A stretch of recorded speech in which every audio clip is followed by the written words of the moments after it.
Hello, thank you for joining me today on this leadership vlog, and I appreciate being part of your journey as you are looking to become the best leader that you can be.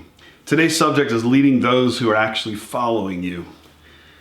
Leading those who are actually following you. You know, one of the challenges of leaders, most leaders have a component that comes naturally to them that encompasses the process of envisioning and developing strategy. And vision is that land that we might refer to as dreamland. We dream about things, and we in those dream processes, things become more concrete in the inside of us, and we formulate and we build on the inside of us long before anything's built on the outside of us. And that's a great quality and necessary quality for leaders. But one of the challenges of that quality is that if we're not careful, we will have dreamt all those details out in our minds, and part of those details have to do with the people around us. And we will have preconceived ideas and decide what kind of people and criteria of skill sets and atmospheres and attitudes and character traits of those that might make up the ideal follower for us. And the challenge with that is that most pastors don't get to choose who they lead. Most CEOs don't get to choose who they lead. Most organizational managers don't get to choose who they lead. Now Jesus, he got to choose who he led. Remember, he called his disciples one at a time, Peter and James, and they're fishing, and he says, "Come follow me, I'll make you fishers of men." But once we dig a little deeper in even that environment and that atmosphere and that sequence of events, we understand that Jesus didn't actually pick the kind of people that we probably would have picked for the job. In other words, he didn't see people the way we see people. It's interesting, 1 Samuel, when God was looking for a king because Israel was crying out for a king, God went to Jesse's house. He sent Samuel to Jesse's house, and you know the story. All the brothers passed by, and they had to wait for David, the lone outlier out there. Listen to me, the outlier out there. The outlier, actually, who knew the outlier was the one to be king? And God said to the prophet, man looks on the outward appearance, but God looks on the heart. So I want to talk to you about leading those who are actually following us, not necessarily those who we want to have following us. We can look for those people, and as they come, we can build them into our team. But if you wait for only those people, you probably will never succeed at anything. It requires more than the effort that you can put out yourself. So we need to learn to lead those who are actually following us, right? So how do we do that? First of all, we need to identify who they are. I remember reading the Purpose-Driven Church, and how Saddleback Church identified Saddleback Sam. I think it was Saddleback Sam. It may have been another name, but I think it was S and S, two S's, Saddleback Sam. And what they did is they identified their target audience, the target person that they were targeting with their ministry and their events.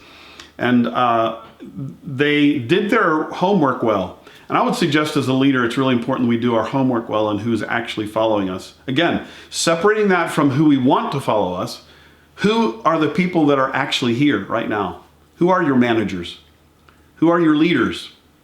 Who are the people leading, if you're in a church, leading ministries? Who is leading the Sunday school? Who is leading the ushers and the altar team? Who's leading the worship team, right? Who are the ones in place right now?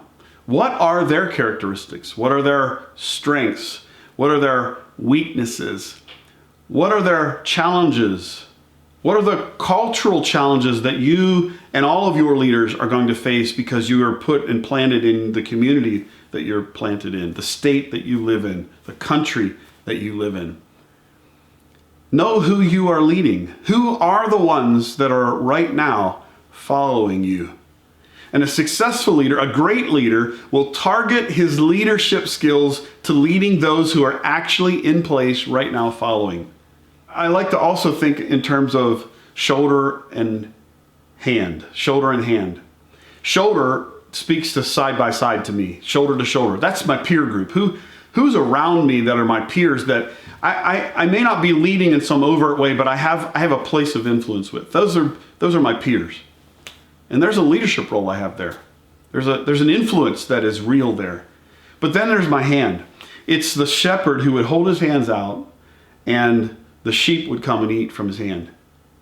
The Lord talked to me early on in my leadership journey, and he said, Son, it's the ones who are eating from your hand that are actually following you. Think that thought.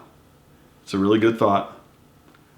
People sometimes will tell you that they're following, but if they're not actually eating from your hand, what's that mean? In a church environment, that probably means they're part of your Bible studies. They're constantly asking you questions. They're engaging you because they're with you. They're eating from what you are spiritually feeding them. And you'll know, you can tell. Then there are those who say they're doing that, but they really never show up to anything like that. They're not really interested in getting your direct feedback into their personal lives. They're probably not eating from your hand. Even though they say they're following, they're really maybe not following so much. They're following because of a perfunctory process that needs to happen so they can retain their place of leadership. The question is, who is actually following you? You want to identify those who are following you. And in this phase, I just want to give you a little sideways thought. Recently had an experience where I've been posting some things on Facebook where the country has been going through the world actually has been going through some crisis, and posting my thoughts on leadership in regards to the crisis that was currently going on. And sometimes we can't see who is actually following us. There are people who are in close proximity to us. They're on our leadership team, our ministry teams, our management teams, our functional teams for organizations and business. We know who they are.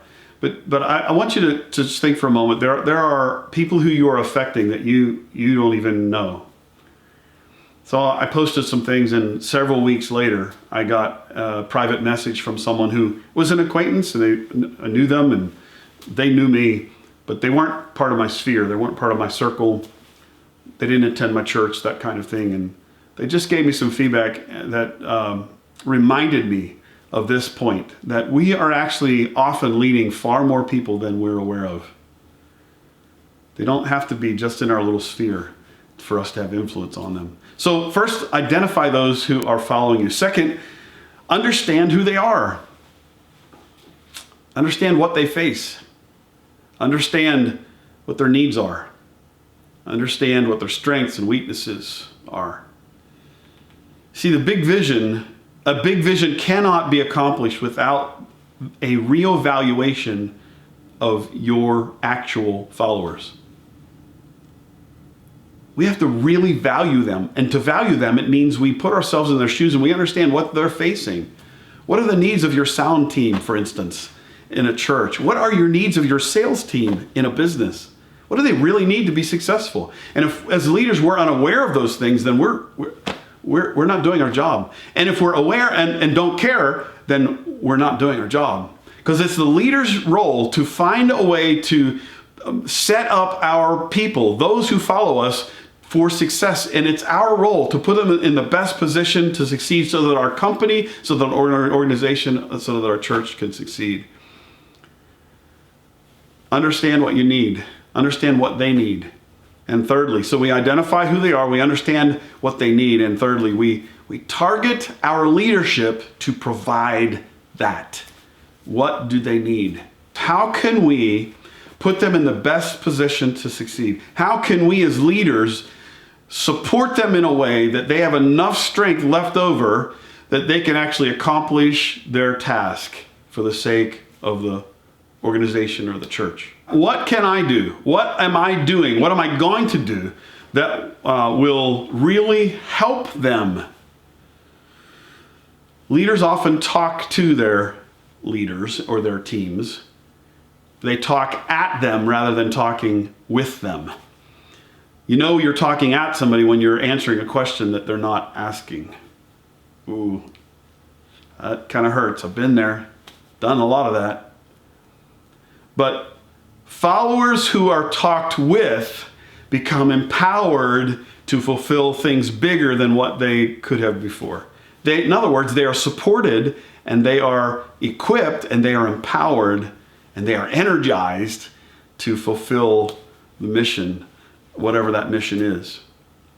This includes making the vision plain. We need to do that. It's a vision thing. It's a strategy thing. All those things are important. But even more important, what are we as leaders, or you as the leader, going to do that will actually make them successful? This really is about them, not about us. I remember Gideon. Gideon, he knew what the right plan was. He knew that the people of God should be rising up to overthrow the Midianites who were oppressing them. He knew the right plan. He even knew part of the strategy. But the missing piece, it was that he didn't understand who he was. He didn't see who he was. He knew the strategy, he knew the plan. So there are people in our organizations and in our churches, in our businesses, that understand the strategy of the business, they understand the vision, they got those pieces.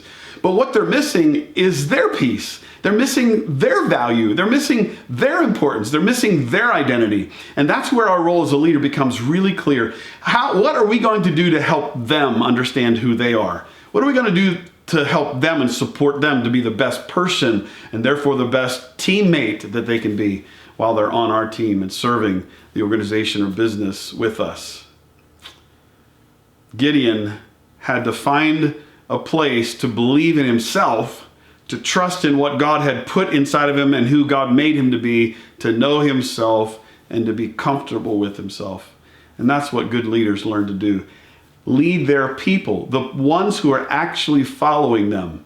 Meet their needs, find what their weaknesses are, help bolster them with strength in the places where they're weak, accentuate their role where they actually carry strengths, right? And understand the challenges that they face so that we're positioning them as senior leaders in a place where they can actually succeed and succeed well. The last thing I would say is, how do you lead those who are actually following you? Be available. Be available to them.